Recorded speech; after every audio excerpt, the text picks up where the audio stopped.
留守同離散嘅面對呢一個前所未有嘅形勢，都用緊唔同嘅方法應對。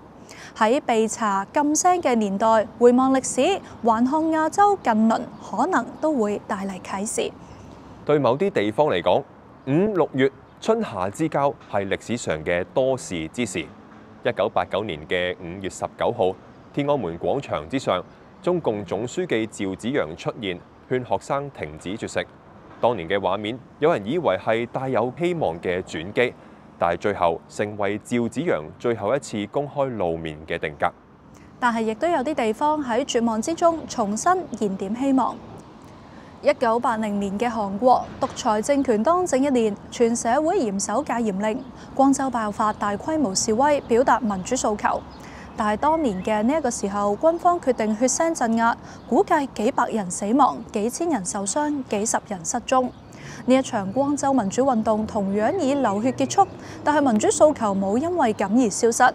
7年之後，韓國又獨裁，走向民主。當年韓國嘅民運歌曲有一首嘅歌詞係：歲月雖然流逝，山川卻都知道。時至今日，政府為當年嘅鎮壓道歉。往昔嘅學生得到平反，但當地社會依然銘記呢一段黑暗歲月。歷史嘅傳承路上，曾經有香港嘅存在。隨住香港嘅角色轉變，韓國嘅人權組織以2023光州人權獎記低香港民主運動嘅希望燭光。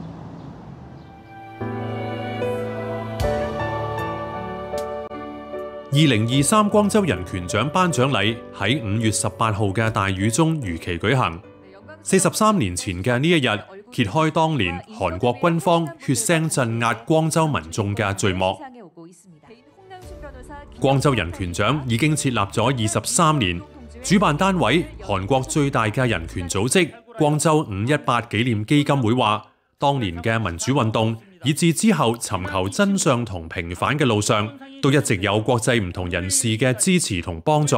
希望以呢個獎項承傳當年精神，勉勵其他地方嘅同路人。2023년 광주 인권상 수상자로 홍콩 인권 변호사 초항통을 선정하게 되었습니다. 大會喺月初已經公布，今屆評審決定將獎項頒俾仲喺監獄還押緊嘅前香港支聯會副主席鄒幸彤。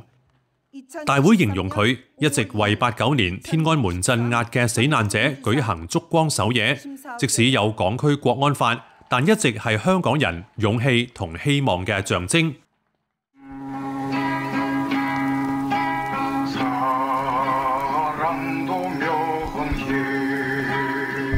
頒獎禮上播放影片，用光州民運歌獻給你的進行曲，帶出香港過去32年嚟喺維園燃點嘅燭光。影片介紹鄒幸彤，形容佢反抗緊香港政府嘅反民主同反人權作為，為全世界嘅人權活動同公民帶嚟勇氣同希望。同時播出鄒幸彤過往嘅訪問。1-2年對你嚟講最唞唔到氣嘅嘢係咩啊？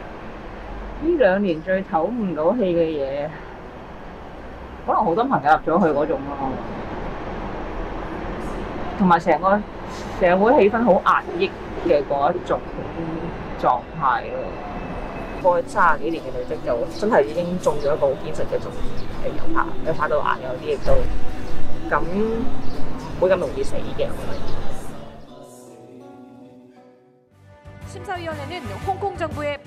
代表鄒幸彤上台接受獎項嘅係人權組織韓國國際團結之家秘書長羅妍霏。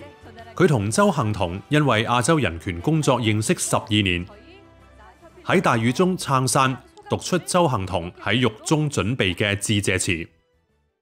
홍콩인의 한 사람으로서 5.18 기념재단에서 수여하는 광주인권상을 수상하게 되어 매우 영광스럽게 생각합니다. 이 상은 저 개인의 것이 아니라 자유와 민주주의를 위해 싸우고 인권을 수호하는 모든 홍콩인이 함께 받는 상입니다. 홍콩인이 항쟁하며 견제해온 노력과 용기를 심사위원회에서 알아보시고 인정해 주신 데 대해 감사드립니다. 지금 이 순간 홍콩의 모든 영광을 돌리고 싶습니다. 인권 변호사이자 중국 민주화 운동을 지원하는 홍콩 시민연합의 부주석으로서 중국 본토의 민주화 운동에 대한 관심과 지원은 1989년 중국 민주화 운동으로부터 물려받은 소중한 정신의 일환이었습니다. 수년 동안 불굴의 민주주의 운동가들은 도처의 감시와 고문과 강요되는 침묵 앞에서 용기 있게 직면하고 신념을 견지하며 기꺼이 모든 짐을 짊어져 왔습니다. 그 모든 분의 이름을 하나하나 다 열거할 수는 없지만 이 자리에서 그분들께 경의를 표하고 싶습니다. 특히 천안문 어머니들 그리고 중국 인권 변호사 쉬종 왕자씨와 고 페이숑께 경의를 표합니다. 오늘날 홍콩인들은 진실을 말하거나 민주주의를 열망하거나 인권을 위해 싸우는 것만으로도 국가 안보에 위협이 되는 존재로 간주되어 투옥의 위험에 직면해 있습니다. 저를 비롯해 저항한 많은 사람들이 양심수가 되었습니다. 권위주의 체제는 몇 세대에 걸쳐 홍콩인들이 힘겹게 이뤄낸 법치 사회와 자유 공간을 무너뜨렸습니다. 권력 균형이 무너진 홍콩은 점점 어두운 사회가 되고 있고 어두움은 권력 남용과 공포가 자라나는 온상이 됩니다. 홍콩인들은 저항하기 위해 일어났고 전체주의의 확산에 대해 전 세계에 경고했습니다. 자유와 민주주의를 위해 싸우는 것은 제 평생의 열망이며 포기하지 않을 것입니다. 감옥에 갇힌 지금이라도 공포를 퍼뜨리는 데 일조하지 않을 것입니다. 저는 희망의 촛불을 가슴에 품고 인권과 자유를 계속 수호해 나갈 것입니다. 지금 이 자리에서 저는 자유를 사랑하는 전 세계 모든 분들께 권위주의 체제가 인류 문명과 존엄을 짓밟지 않도록 각지의 민주주의 추사들을 지지해 주실 것 호소합니다. 光州人權獎頒發23年嚟，過往集中頒發俾亞洲區內嘅維權人士。第一屆得獎者係帶領東帝汶脱離印尼獨立嘅古斯芒。鄒幸彤係華人社會第一位光州人權獎嘅得獎者，而今次係第一次有政府因為光州人權獎嘅人選而表態。韓國傳媒今個月初報導，中國駐光州總領事張成剛知道鄒幸彤係得獎者後，帶同兩個中方官員去到光州518紀念基金會嘅辦公室抗議，要求大會重新考慮決定。期間提到鄒幸彤係參與損害中國嘅暴力示威活動罪犯，亦威脅話頒獎會對光州同中國嘅友好關係造成障礙。當中講明，若果如期頒獎俾鄒幸彤，可能導致中國人對光州嘅印象變得負面。但大會當時明確表示，冇辦法取消評選結果。基金會理事長袁順石當時話：一個國家應該尊重一間私人機構對人權嘅評估同頒獎決定，希望中方唔會過於敏感。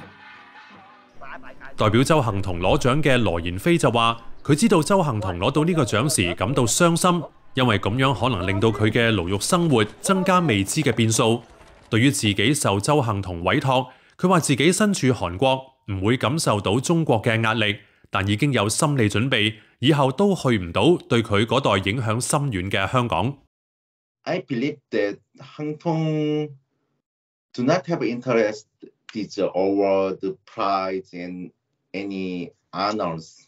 Yeah, I believe that she just has interest that how she do it for her movement. 支聯會確實係面對緊越嚟越大嘅政治壓力。She already became the symbol of Hong Kong human rights and democracy, whether she wants to or not. 釋放民運人士。